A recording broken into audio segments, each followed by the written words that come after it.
Isang ektaryang lupain na puno na naglalakihang bulaklak, cold spring, talon at iba pa, maaari ang ma-enjoy sa probinsya ng Antique.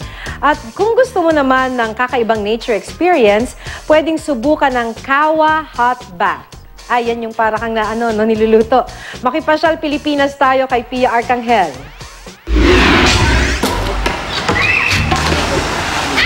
Di pa man tag-init, libo-libong turista na raw ang bumibisita sa Antique para mag-nature tripping. Sa isang cold spring, pwede nang mag-picnic at mag-diving kapalit ng 40 peso entrance fee.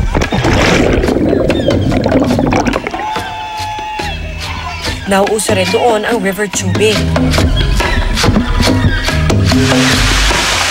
Sa bayan naman ng Tigyao, matatagpuan ang Bugtong Bato Falls. Ang malalakas ang loob, nagsiakyat at tumalon.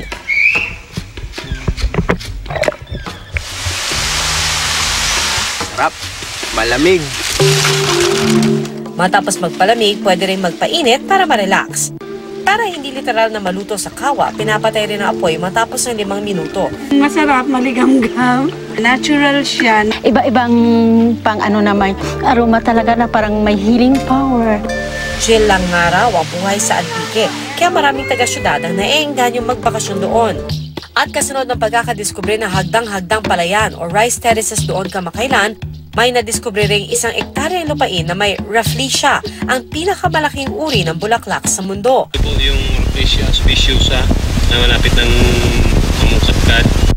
Sa pagtaas ng bilang ng mga turista sa Antique, nadadagdagan ang kabuhay ng mga residenteng sumasideline bilang tour guide. Malaki po yung naitulong kasi yung iba po estudyante, yan na po yung pinagkukuha nila ng allowance. Pia Arcangel, GMA News.